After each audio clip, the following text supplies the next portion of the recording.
Hello, hello, friends. Welcome back to another episode of the Plant Powered People podcast with your hosts, Michelle Kane, Antonio Komodo. Today, we're diving deep into gut health and poop and eating plant-based and how it impacts it all. We're bringing on Dr. Bulsiewicz, and we're going to talk about the importance of gut health. Like, why does it matter? What the heck is our microbiome? How does it impact our overall health? And what can we do to optimize it? Dr. Bulsiewicz is an award-winning gastroenterologist, internationally recognized gut health expert, and the New York Times bestselling author of Fiber Fueled and the Fiber Fueled Cookbook. He has authored dozens of articles published in peer-reviewed scientific journals, has countless presentations at national meetings, presented to Congress and USDA, and has taught over 10,000 students how to heal and optimize their gut health. This episode is so good. We actually have him coming out on the next week's episode as well. So stay tuned for that and hope you enjoy this one. Before we dive into this episode, we want to give a big thank you to our sponsors of this episode, Carviva and Maxine's Heavenly. Carviva is on a mission to create really great tasting, functional organic juices and smoothies by incorporating some of the healthiest superfoods around. The company's innovative production facility is home to an on-site hydroponic farm, and they make fresh bean sprouts as well as they do juicing and cooking and bottling equipment and everything there in their facility. And it's all designed to reduce as much waste as possible and to seal in peak freshness for every bottle of juice and smoothie that they make. So that's pretty cool. Their beverages are also made with fresh fruits, veggies, and superfoods that are packed with nutrients, antioxidants, and phytonutrients. They are a source of clean protein and a healthy boost of energy. And you can find them in grocery stores, on Amazon. And you can learn more information at carviva.com, KARVIVA.com. Our second sponsor is Maxine's Heavenly, and we've talked about them before. They make cookies that are better for you than most cookies out there by a whole lot. The first ingredient in their soft-baked cookies are oats. But if you're wondering, who is this Maxine? It's actually the founder's mom who made like the best cookies, and they set out on a mission to take Maxine's beloved recipe and start substituting ingredients one by one to take out all the processed flours and sugars and gluten and animal products and empty calories and replace them with better for you alternatives that preserved that special taste while making it nutrient rich. So big thumbs up to Maxine's Heavenly. And you can get your cookies at maxinesheavenly.com. And they have a 25% off coupon code for our listeners. And that is PLANTS25, PLANTS25. Again, that's at maxinesheavenly.com. Hi, Dr. B. Welcome to the Plant Powered People podcast. Hello. It's such a pleasure to be here. Thank you for having me. Where are you calling in from today? I'm in Charleston, South Carolina. Oh, South Carolina. Okay. Well, we have your new book, The Fiber Fueled Cookbook, and we really want to dive into all things gut health with you. But first, can you start by telling us how you got going down this path? I imagine it was a journey for you. Were you always a healthy eater? Were you always plant-based? How did that look? So I actually was the antithesis of a healthy eater, to be honest with you. I was very prideful of how good I was at grilling hot dogs. I ate a lot of frozen burritos. If I had $20, I was probably going to Taco Bell. And I ate in a way where, because of my medical training, because of the intensity of it, where, basically from the time that I was 18 until the time that I was 34 years old, I was constantly working, at least 6 days a week, most days at minimum of 12 hours, like certainly 15 to 18 was probably the average. And then sometimes like 30 hours straight without even eating. And in that process, it's like, okay, so the food that I love, meaning fast food, it tastes good. I'm just going to be honest. It tastes good. It's inexpensive. I didn't have any money. And it's convenient. And I don't have to put a lot of effort in. cool, this fits so well in my life. And I didn't realize that I would pay the price on the back end. And all of a sudden, I woke up in my early 30s and I look in the mirror, and who is this man standing before me? This is not the guy that I remember. He's 50 pounds overweight. The gut is sagging over the belt, high blood pressure, high cholesterol, high anxiety, low self-esteem. And basically, I was in my early 30s. I was having a ton of success in my my professional life, but I wasn't feeling good about myself. And I just wanted to curl up under a blanket in a dark room and be left alone. That's where I was. So I knew something needed to change. I knew that. And I'm a very, I'm sure you can tell, a very type A type of guy. So I was like, I'm going to exercise my way out of this. That way I can just eat whatever the heck I want. And if I exercise enough, my health will be in alignment. And it didn't work. And there I am. And I'm now like at a place in my career where I'm board certified as an internal medicine doctor. I am training at one of the top institutions for gastroenterology in the country. And yet the pills and procedures in my doctor's bag were not going to fix my own issues. And I knew it. I discovered a flaw in my own medical training. And it motivated me to try to figure this out. But the problem is, like, I didn't know where to go or what to do. This wasn't, again, like I wasn't educated in how to fix this problem. And then I met the person who is now my wife. It's kind of crazy because this was 10 years ago and I would have never known. I mean, we're just like on a first date in North Carolina. But I look over and this woman is ordering, like things that are not even on the menu. She basically says to the waiter, can you just put some black-eyed peas, some collards, and some mashed potatoes on a plate and make it look nice? And I'm just like, yo, who are you? What is going on right now? What is this parallel universe that I've inserted myself into? And I'd never been around anyone, like I don't even know if I knew the difference between vegan and vegetarian. I'd never been around anyone like this. But what I saw is that she could eat as much as she wanted. She loved the food. She was like, oh my gosh, this is great. It's so delicious. She looked amazing. Her health seemed to be just effortless for her. And we finished the meal and she's like, what are we doing next? Let's go have some fun. And I'm just like, I'm hungover and it's not from alcohol. I need to go home.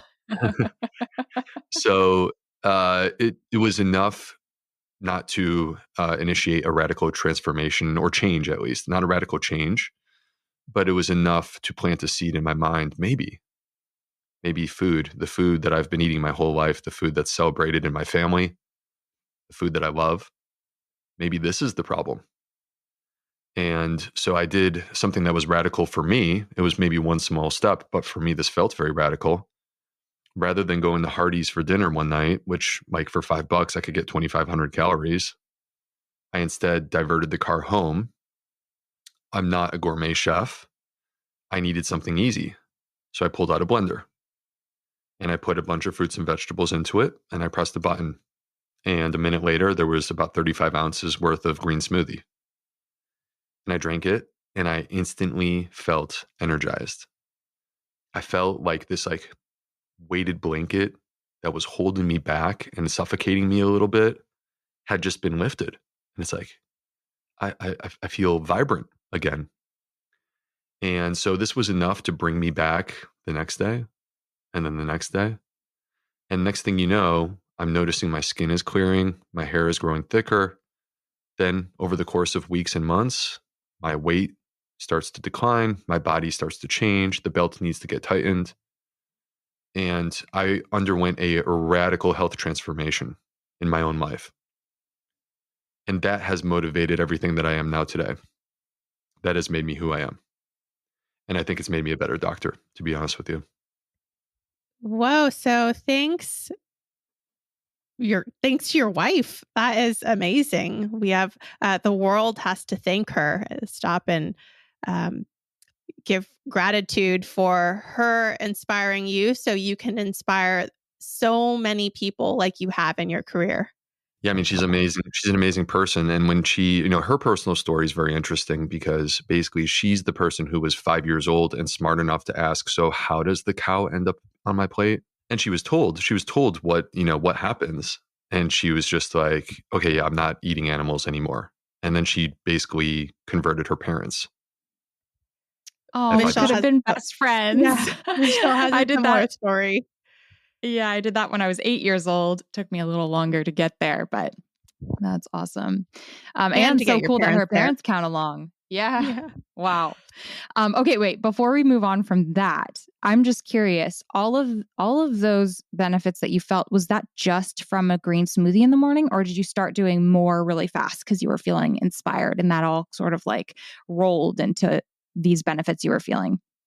Well, so the green smoothie was, believe it or not, my dinner. So I was doing this instead of Ah, like fast food for dinner. Yeah. And I was doing a very, very large one because I'm a big guy. I'm 6'4". And at the time I was weighing about 240 pounds. So I was doing a massive smoothie, but this was enough to start to initiate these transformations, but it didn't stop there. No, of course not. Like there was more.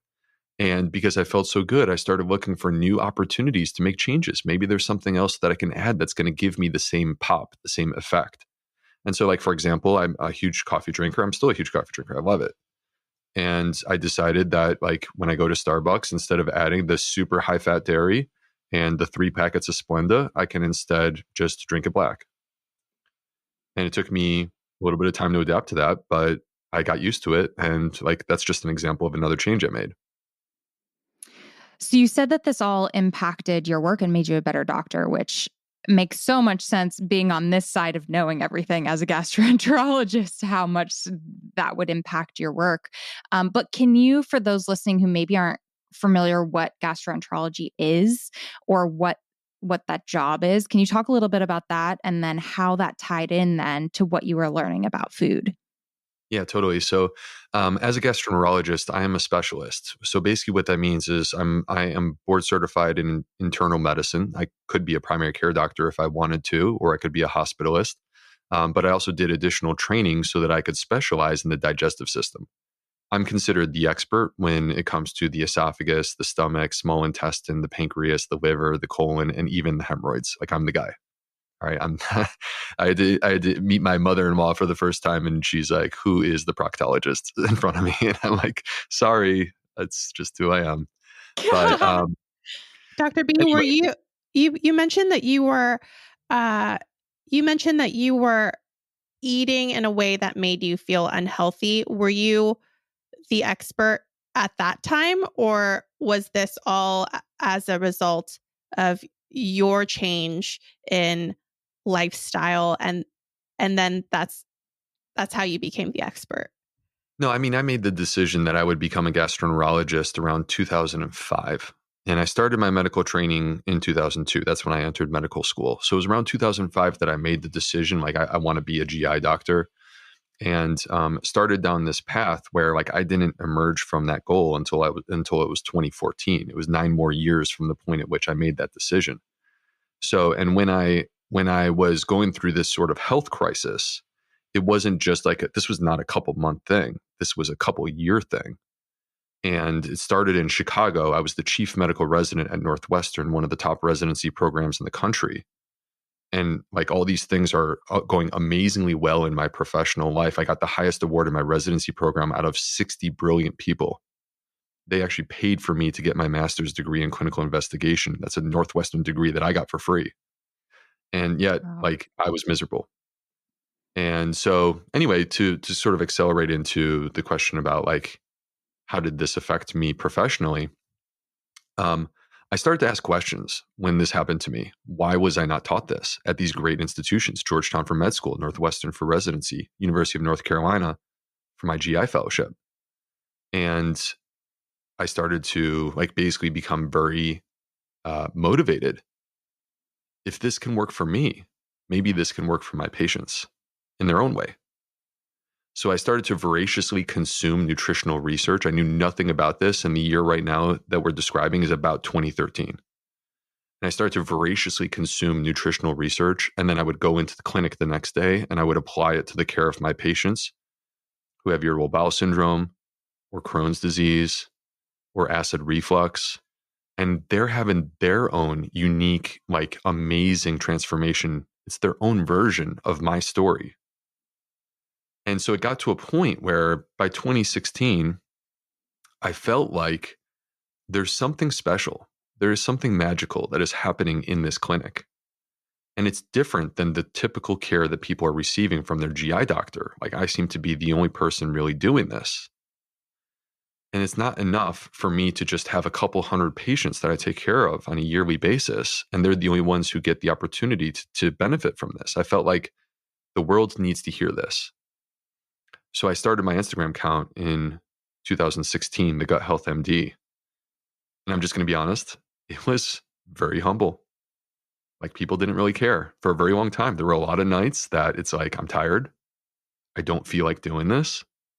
But I kept doing it because I felt like this is like a very sort of purpose-driven thing. Like, people need to hear this. So I'm going to keep trying, even though people aren't engaging with what I'm saying. Wow. Um, it's really nice to see. I just popped over to your account, which of course I'm following, and you now have 383,000 people following your work and getting your message. And it's just, I'm so glad that you took that leap when you're already busy, I'm sure, and tired and have a clinic to run and patients to serve, to be putting the information out there when no one was listening, to the point where now the world is here for it. And that's just so cool to see. I feel like that's a really wonderful, beautiful thing about social media is the access. A lot of people, regardless of income, regardless of where they live, have a cell phone, and having free access to an expert telling you all of the reasons, or I guess sharing the solution to the negative things that you may be feeling within your body is such a gift. So thank you for doing that. And I encourage everybody who's listening to go and follow you. If you're not, we are going to put that link in the show notes.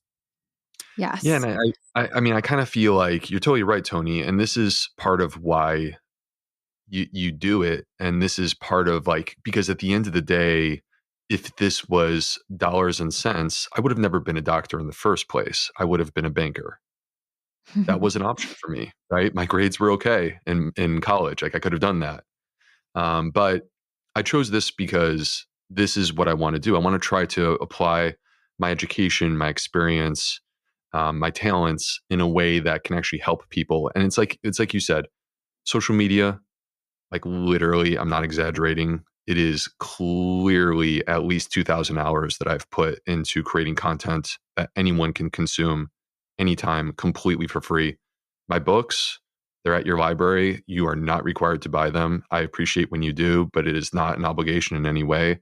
And there's a ton of podcasts like this one that we're on right now, where if you enjoy this one, like, let Tony and Michelle know. But also, like, check out some of my other work. I've done other podcasts, and this is the way that you can empower yourself with knowledge without, frankly, ever passing me a penny, and I'm okay with that. Yeah. Gosh, thank God for it being now. And then also thank God for it being now, not only the access and availability of information online, but also gut health is such a new field. I remember the first time that I had heard a podcast that was focused on gut health, and it really shook me because I just had no idea, was listening to a Ritual podcast several years ago. And honestly, since then, even as someone, I have ulcerative colitis, so I have IBD, and it's something that intimately affects me and my life.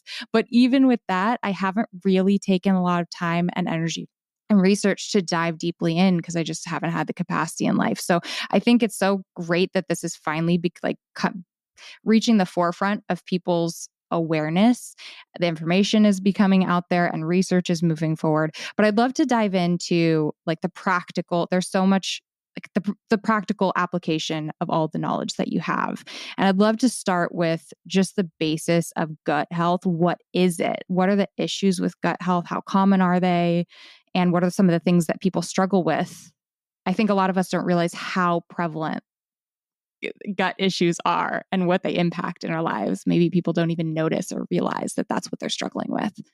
Yeah, that's actually another thing about social media is that I imagine so many people who are being recommended your content by the algorithm may not even know why they're feeling ill or why they live with chronic stomach issues.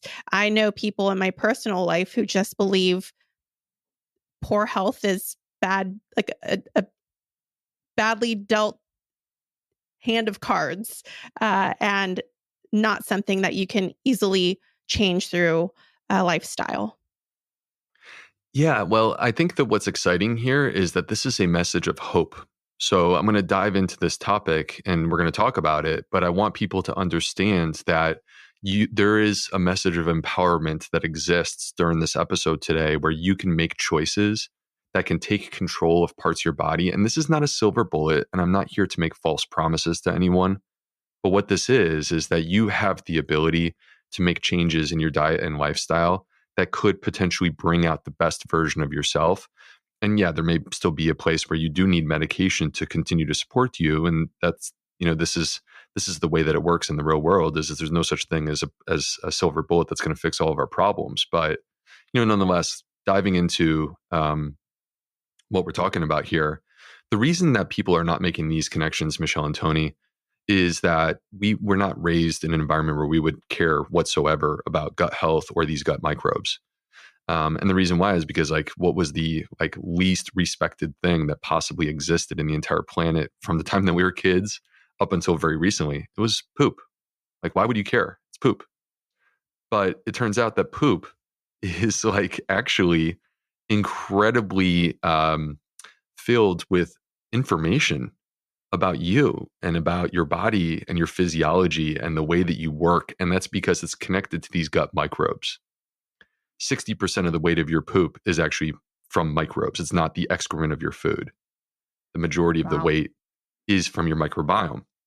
And these microbes that I'm referring to, what these are invisible microorganisms. The naked eye cannot see them. But if I gave you a microscope and you zoomed in, you would discover, whether you're looking, at your skin or in your mouth, your nose, or most concentrated in your colon, the large intestine, you would discover that you are teeming with life. And they are as alive as you and I are, and they are unique, and they have their own personalities and their own unique skill sets. They don't all do the same thing. And most of them are very good. Very few of them are actually bad.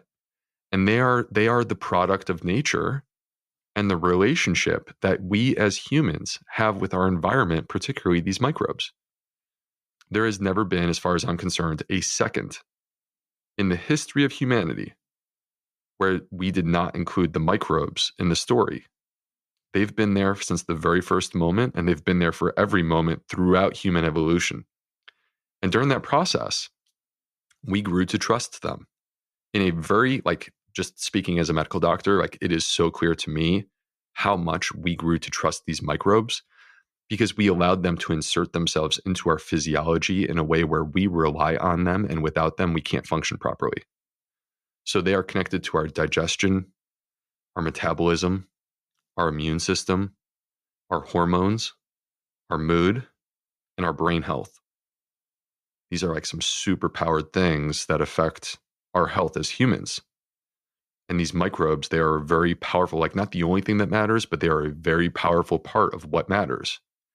Now, what's cool here is that your gut microbiome, there's, first of all, 38 trillion of them. That number, 38 trillion, is crazy.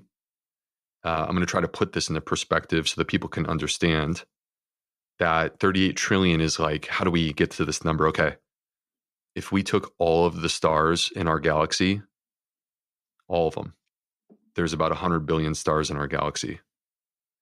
We would need to put 380 galaxies full of stars into your colon to equal the number of microbes that you have living inside of you literally right now. That's how many there are.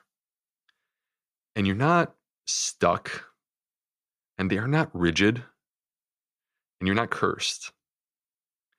They are constantly evolving. They are adaptable. And they have a functional capacity. They have abilities. And those abilities can be enhanced. They can grow stronger. You can add the ability to do things that you didn't think you were capable of doing.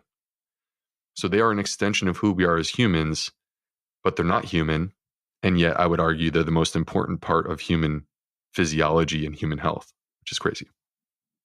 Wow. Yeah. It's crazy what's a part of us that we're never ever thinking about. Can you talk about some of the benefits of, like, I know we'll get into the practical how to get good gut health in a bit, but can you talk in general about the benefits of gut health and the effects of poor gut health? Like, how does that impact everyday people, whether they know it or not? Yeah, so this microbiome that I'm referring to, it truly is, by every biological definition, it truly is an ecosystem. In the same way that like the Amazon rainforest or the Great Barrier Reef is an ecosystem. And it's filled up with this life. And in any ecosystem, a biologist will tell you the way that you measure the health of the ecosystem is biodiversity. Now, this is, of course, a very important word in 2022 because it's more than just gut health. This has very broad implications, planetary health, for example. But biodiversity within your gut microbiome means a resilient, strong gut microbiome that is adaptable. And every single one of those microbes, if there's 1,000 different species, they're all contributing in their own unique way towards pulling the rope towards better human health. But on the flip side, if you reduce that functional capacity, if you reduce the number of like varieties of microbes, you reduce the biodiversity. The problem is you start missing out on specific types of microbes that were supposed to be there to do something for you. And so this is how we get the manifestation of disease, because basically they lose the ability to work as efficiently or as well as they're supposed to. So like these different things that I'm referring to, digestion, for example, the number one way that we can kind of tell whether or not a person has gut health related issues is when they have food intolerances. You will struggle to process and unpack your food.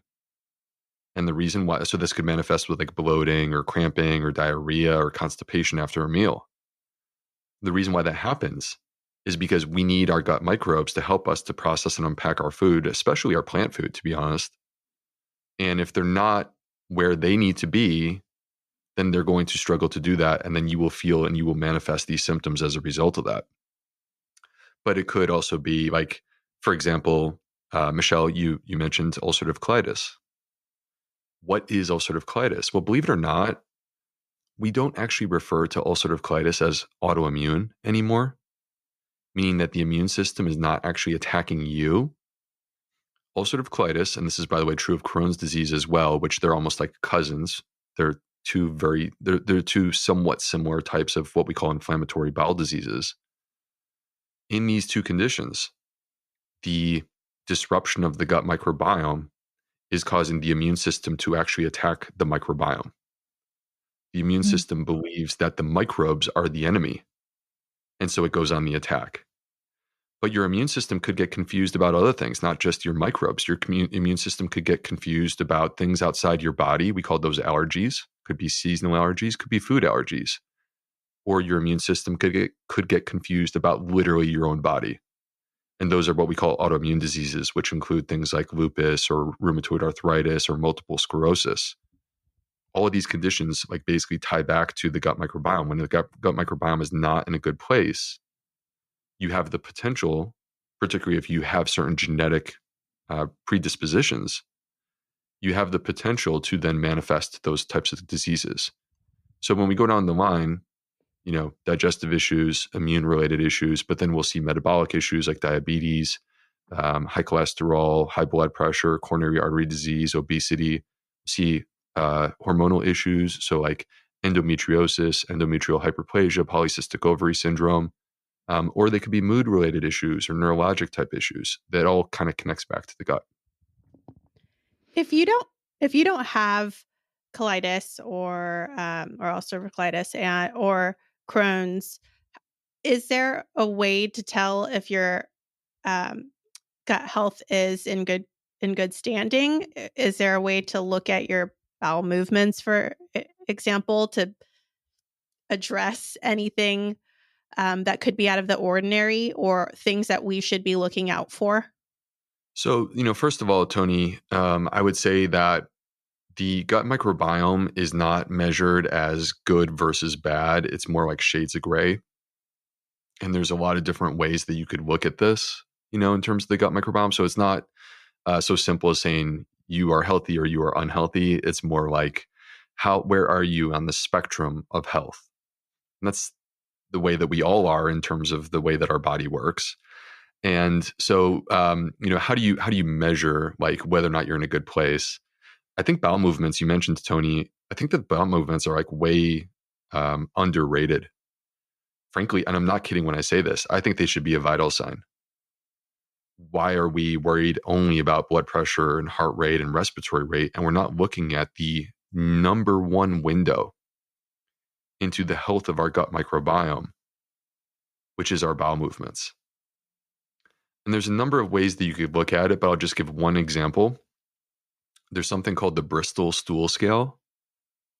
So I'm not sure who this Bristol person is, but they've been like immortalized with bowel movements in perpetuity. And there's 7 types of bowel movements. And you can like literally look at the picture and you say, what type are you? Are you type 1 up to type 7? And in a perfect world, you want to be a type 4. This is like a glorious, celebrated, sausage-shaped, soft but formed, complete bowel movement. That's where we want to be. When people are not in a good place in terms of their digestive health, they're moving away from that. Could be moving towards diarrhea, which is a type 7. Could be moving towards very hard balls of stool, meaning constipation, which is a type 1. This is one of the things that we could look at. But the other thing that I would propose in terms of looking at where is your gut where you need it to be? Is your gut healthy? The other thing that I would propose is that you stress test it. So like if we want to know if a heart is healthy, you don't just say like, can you, walk around the house? You say, what happens if you try to run a mile? And when it comes to the gut, we should apply the same sort of rationale, which is that what happens when you eat the 5-bean chili? What happens when you eat a bowl of whole grains? Right? And can you tolerate that?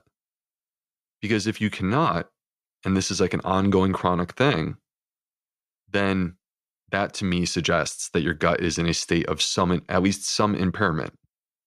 And we need to work on it and get it better. I have a question that is slightly off topic, but it's one of the most common questions that I get from Plant-Based on a Budget. And people are so embarrassed to bring it up to me. But how many times per day or per week should people be having bowel movements? Okay. So first of all, I'm going to forewarn everyone.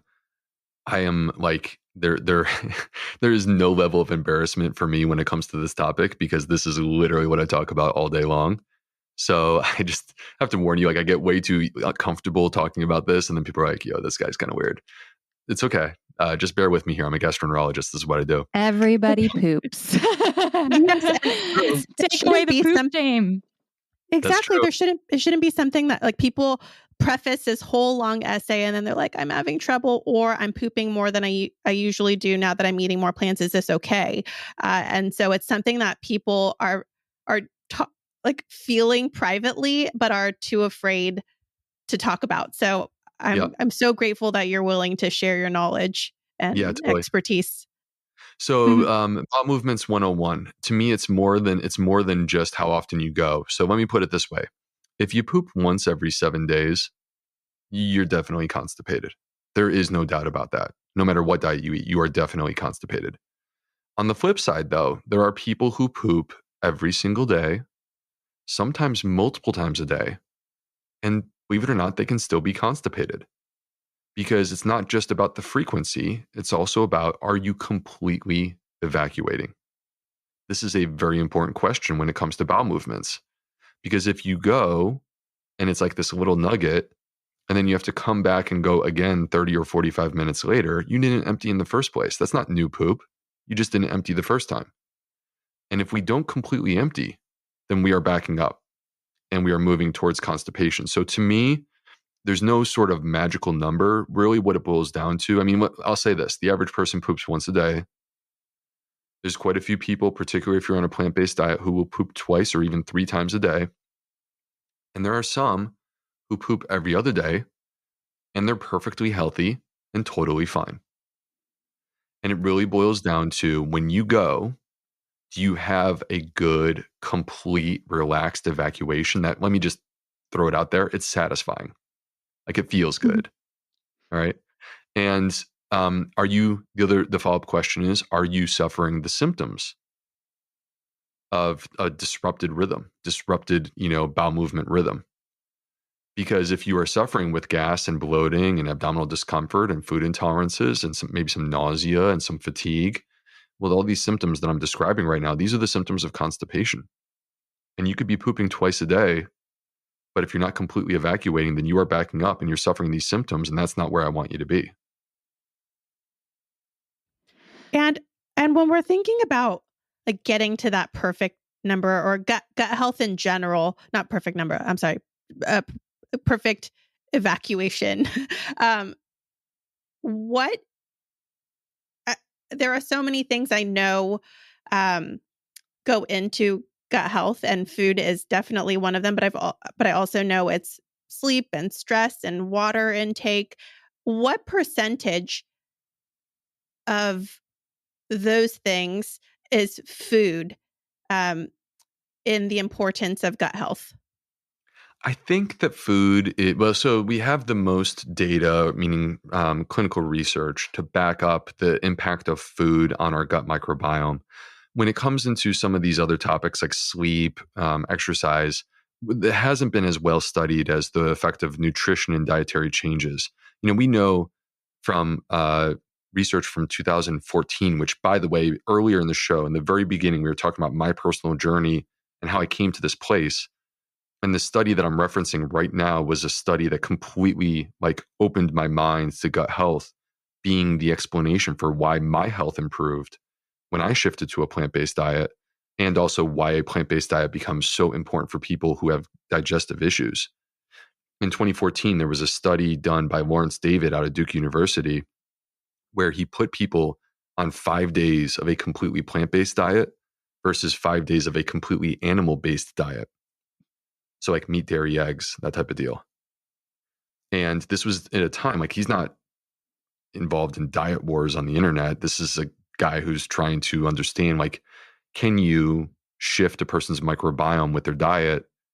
And in doing that, let me choose two diametrically opposed diets. And what they discovered is that, first of all, your microbiome changes in literally 24 hours. The food that you eat today is affecting your microbiome by tomorrow. But on the plant-based diet, the gut was becoming so much more healthy.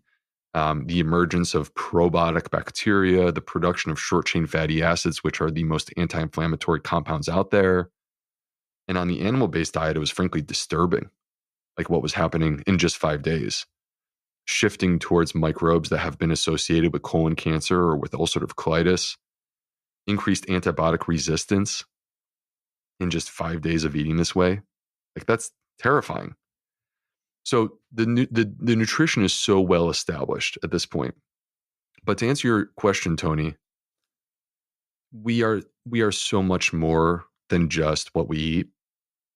It is important, but there's also the people who they eat the right food, they sleep, they exercise, they meditate, and they go, "But Dr. B, I'm not better. I'm doing the things you're telling me." And I've had many of these people in my clinic. The reason why is because these are the people who fail with 5 or 6 different doctors because they never get anywhere. They're frustrated, understandably so. And the reason why this is taking place for these people, and I just want to touch on this because I think it's so powerful and important for people to understand that this is not just what you eat.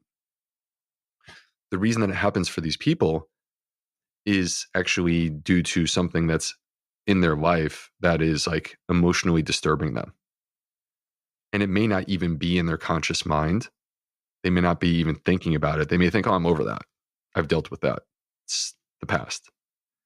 But the question is, have you really? Have you really dealt with this? Is it truly in the past? Or is it still there?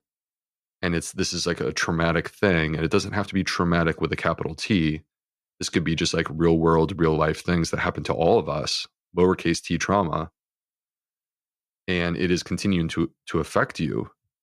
And what happens, this is talking about the brain gut connection for a moment. So we know that like the gut is connected to our brain. I've mentioned that a little bit earlier. The brain is also connected back to the gut. Here's how this works. You get exposed to a stressful thing and it activates the brain and it releases a hormone from the pituitary gland called corticotropin releasing hormone, CRH. And CRH initiates your stress response. And there's basically like a sequence of events that are taking place in your body that are your stress response. And like, there's a reason why we have this. It's not intended to be bad for our body. But the problem is that downstream, there is a compromise that we have to make, which is that we are compromising our gut. And this is why in times of stress, like acute stress, like, okay, you're going to go speak publicly and it makes you nervous. This is why people get an upset stomach and bloating and either diarrhea or constipation. I mean, I can't even tell you, like when I was in medical school and it was such a pressure cooker, how like much there was a line out the bathroom door on test days. But the point is that if you have this stress response that's just basically continuously active 24/7, then you can eat the right food, you can sleep, you can exercise, and it's not going to take you where you want to be because you are perpetually suppressing your gut microbiome because of the stress in your life. And this is where it becomes important to actually like turn towards this and create a plan to address it and allow the people who love you and support you to lift you up and not to just allow it to fester and continue to be a problem. Real quick, quick story, super quick. I have a patient who has ulcerative colitis and I've tried everything on her, including a plant-based diet, including sleep and exercise and medication. She was not better until she left her job. And when she left her job where her boss was verbally abusive to her and would like publicly demean her and embarrass her, when she left her job, her ulcerative colitis went into remission. Wow. I feel That's like amazing. I can really relate to that. I have felt like I have had flares in ulcerative colitis after extremely stressful events in my life. And so it's tough because you can only control that so much. But since my last flare, which was over 5 years, 6, 7 years ago, I don't know, a while ago, a huge goal of mine is just to remain stress-free. And it's crazy how if you set that as a goal, like a priority in your life, there's a lot that you can actually control about that you might not realize. I also had to share in terms of just stress and how that impacts your gut. Tony and I often laugh because when we do public speaking things, we always message each other and we're like, I have the public speaking poops, because it's always right before you go on TV or go on stage or do something where just your stress level just shoots way up, that your gut is like, run to the bathroom now. And it's always at a moment where you can't. Michelle, Yeah. You're embarrassing me. I'm just joking. I'm just joking. The funny story about this is I was going on television and I had a really upset stomach. I just was not in a good position. And I texted Michelle about it and I was like, I have the nervous poops. And no. I voice messaged her that I had that I had the nervous poops, and her dad was with her, and so her dad heard that I had the nervous poops, and he brought it up to me later, and that was funny. That was funny. Michelle and I talk about poop so much that one time, I mean, it's just a normal thing that happens. That one time, someone was like, "Hey, it makes me uncomfortable when you guys talk about poop. So when I'm around, you not talk about poop." So Michelle and I have to be a little bit more thoughtful and conscious of. I think it helps make it less. I think it helps make it more comfortable for people when you normalize it, though. So I'm gonna push back on that. Yes. Okay. The thing about it too is that, like, so you guys, we I mean, basically, you are validating what I'm saying. This is what's happening in your body. The brain is basically exerting some control over your gut because of the stress response. And one of the things that you can do is have a strategy in place. So like Michelle, you were kind of alluding to this, is like, how do you take control and be thoughtful about these things in your life? Not that it's ever going to be perfect, but just kind of creating defense systems or having a strategy for what to do in that moment. And one of the things that you can do that's been very well validated by science is belly breathing. And this is something that you should practice every single day. And I talk about in the book. And it's quite simply just a matter of taking a 4-second extended inhale through your nose, holding it for 2 seconds, and then breathing it out forcefully out of your mouth for 4 seconds. So 4 seconds in, 2-second hold, 4 seconds out, and then a 2-second break, and then back in. You should practice this not just when you are about to go on stage at a big event. You should practice this every day because it makes for a nice, simple, like literally you can do this for 2 minutes way to approach these issues. But then when it comes to that moment of like, okay, Michelle and Tony, you're about to go on stage, you got the poops. What do you do? Well, the minute that you feel those butterflies, because the butterflies are going to come before the poops. Mm-hmm. The minute you feel those butterflies, you put your plan into action and you've practiced. So you know how to do this and your body's ready for it. I love that. Oh, we're going to try that next time we're doing something on stage, Tony, because yeah. Definitely. Okay. Hold on. I'm going to pause real quick. And Dr. B, I'm going to ask you a question. So the most important question that I have now is how do we create a healthy microbiome? And I know this is this could be a whole episode on its own, but in brief, concise, how do we create a healthy microbiome? And what do things like fiber and whatnot, what roles do those play in that? Okay, so this is where I have to come forward. I mean, it's taken us 43 minutes to finally get here. My passion for fiber, I finally get to talk about my sweet baby. So, all right, I feel like this is an overlooked thing because like no one cares about fiber. Everyone thinks fiber is boring. When I tried to sell a book about fiber, many people said that no one will ever buy a book about fiber. All right, but right now, 19 out of 20 people in the United States are not just like mildly deficient in fiber, they are wildly deficient in fiber.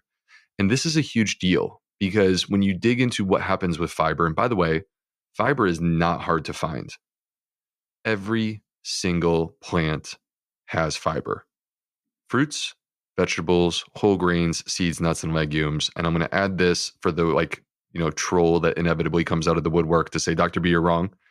Also mushrooms. Mushrooms technically are not plants, they're fungi, but I make them honorary plants. I consider mushrooms to be part of the plant family. So anyway, they all have fiber.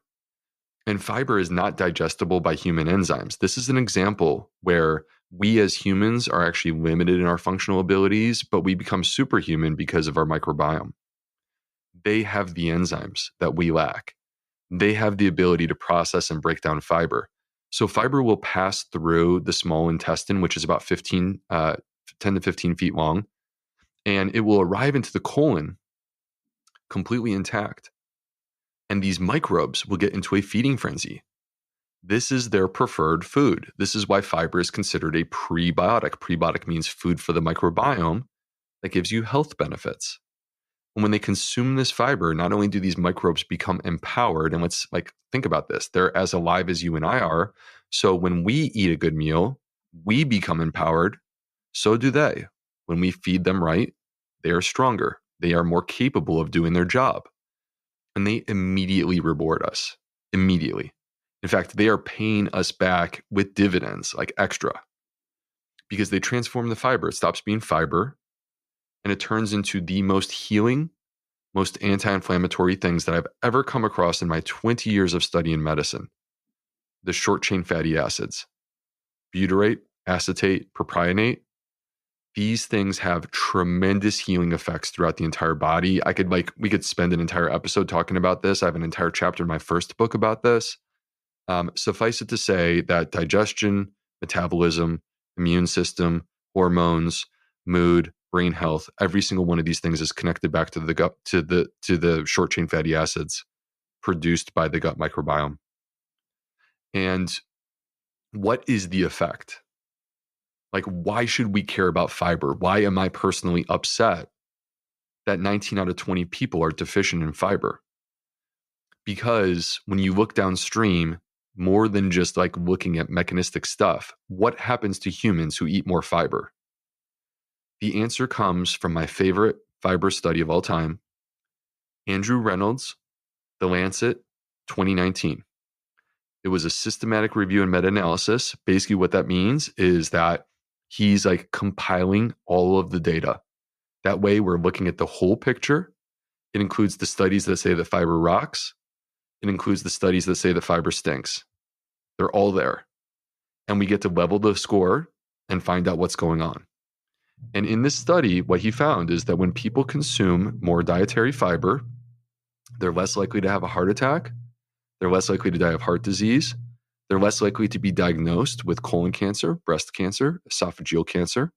They're less likely to die of cancer. They're less likely to have a stroke. They're less likely to be diagnosed with type 2 diabetes. And they live longer lives, of course, because I just listed 4 of the top 10 causes of death in the United States, and they all are improved when we consume more dietary fiber. So you guys, I sit here and I go, why does some gastroenterologist from Charleston, South Carolina have to be the only one out there pounding this drum? Why are our news agencies not celebrating this and screaming it at the top of their lungs every single night? I don't get it. But what I do know is this. When you eat a high fiber diet, you are empowering your gut microbiome. They reward you with short chain fatty acids. And the downstream effect affects your whole body and lifts you up towards better health that include all of the benefits that I just described. That's why we should care about fiber. And that's how our gut microbiome works to improve our health. Mic drop.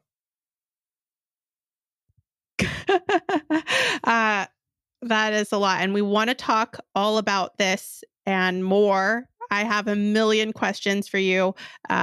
As you and Michelle can see, we use a program called Zencaster, and it allows you to put your hand up. And I feel like I did when I was in school and my hand's like constantly shooting up. I was that person in class, and I feel like I'm that person while you're talking because you have so many good things to say. I want to learn it all from you. So we are going to have you back. Thank you so much for agreeing. So for the first time in the Plant Powered People podcast history, we're going to have Dr. B on for a second episode that's going to come out next week. And we're going to dive deeper into all these topics. This is so important. It affects every single one of us. We all have guts. And I can probably guarantee almost none of them are perfect right now. So excited to dive deeper. And for now, you can check out our show notes where we'll link all of Dr. B's books and resources and more. But Dr. B, do you have any final words before we sign off this time of maybe a step someone can take or a resource someone can check out or something before we dive deeper next week? Yes, I want to challenge the listeners to start counting the numbers of different plants in their diet.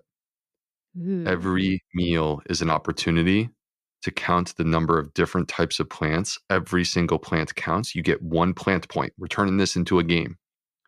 How many plant points can you get at every single meal? Challenge your kids, challenge your friends, challenge your significant other. The reason why we're doing this, and we will talk about it in more detail next week, is that this is one of the critical pieces to gut health, no matter what diet you follow, whether it's plant-based, not plant-based, doesn't matter. One of the key pieces is to eat a broader variety of plants. So start counting them now, and we will talk next week about the specific details of why this is so important. Is there a number we should be aiming for this week? Well, if you were to count, like if you were to make a broader list of, okay, what exact plants have you been eating like this week, and you put it on the refrigerator, for example, and you just keep track of, hey, have I had an avocado yet? Have I had strawberries yet? You want at least 30 different varieties of plants. 30 is the amount that we want to at least rise above. But frankly, give me 35, give me 40, give me 45. Like, let's keep turning it up. And the key here is no matter who you are, no matter what your background is or what kind of diet you follow, I want you to hear me. You go into the supermarket, here comes Dr. B, diversity of plants. You're in the kitchen, you're cooking chili or you're cooking a stew or whatever it is that you're cooking, you hear Dr. B, diversity of plants. You're sitting down at the table, you got your plate. What are you going to put on that plate? Diversity of plants. Make this the centerpiece of your diet, and trust me, you will feel so much better. And then I'm going to explain the science for why next week. I'm so excited. Thank you for the homework, Dr. B, and thank you for agreeing to do another episode. This was amazing. I learned so much. Thank you, guys. It was great to be here with you. Of course, I'm very excited about it. And for those of you who are interested in learning more about me and my work, you can come check me out at theplantfedgut.com. I have a great email list that people really seem to love, where like when there's breaking news research. In fact, in case you can't tell already, I'm super nerdy. When there's breaking news research, like I want to talk about it, but like Instagram is not the place for that. So let me write something in more detail that I can then share with my email list. And also find me on social media, The Gut Health MD. And I have 2 books now, Fiber Fueled and the Fiber Fueled Cookbook. The doubters and detractors who said you can't sell a book about fiber, well, here I am on number 2. Let's go. Woo! I love it. Thank you so much. Thank you. Another big thank you to our sponsors, Carviva and Maxine's Heavenly. Carviva makes great tasting functional organic juices and smoothies, and you can find them at carviva.com. And Maxine's Heavenly has wonderful, better for you cookies that you can find at maxinesheavenly.com. And remember to use their coupon code PLANTS25, that is PLANTS 25, for 25% off. That was such a fun episode. I love how candid Dr. B is about things that happen to everybody. I feel like people are really, really shy about talking about their gut and stomach issues. It actually reminds me of this episode of How I Met Your Mother, where Lily has stomach issues, but she doesn't want her husband to tell anybody that because she thinks that they're going to picture her on the toilet, either in front of it or on it. And she's so embarrassed. And so when she finds out that he did tell everybody that, she gets really upset. So I would love to stop that mindset and normalize talking about gut health and bowel movement. And I'm really grateful for the work that Dr. B is doing. Yay, poop. I'm also so excited to dive deeper with him in the next episode. I'm going to give you a little preview about what's coming. We're going to be talking about prebiotics, probiotics, postbiotics, antibiotics, and their impact on the gut. We want to talk about the issue with restrictive diets like paleo and keto diet and why he calls them a hazard to our health. We're going to talk a little bit about fermented foods. Should we be eating them? Food sensitivities, which is a huge part of his focus, and training your gut, what we can do to sort of optimize the health of our own personal guts, the impact on longevity, and just since this is a relatively new field in science, we want to pick his brain about where we are now and where this is going in the future. Like, how much do we know? How much is still unknown? And then we're going to have some rapid fire questions for him. Raw versus cooked, smoothies versus juicing, sprouting. What about alcohol? What about supplements? Yes or no? What's the deal with green tea, beans, and all the discomfort we get? We're going to dive into a lot. So there's a little preview for your brain. Thank you so much for tuning in, and we will talk to you very soon in the next episode. We have Will's book in the show notes, as well as everything else we mentioned in this episode. So check that out at plantpoweredpodcast.com, and also subscribe to our e-newsletter. We have some good stuff. We have the things that Michelle and I are working on individually and separately. And also you'll get updates whenever we release a new podcast, which right now is every week. So stay tuned, and we'll talk to you in the next one. Bye. Bye.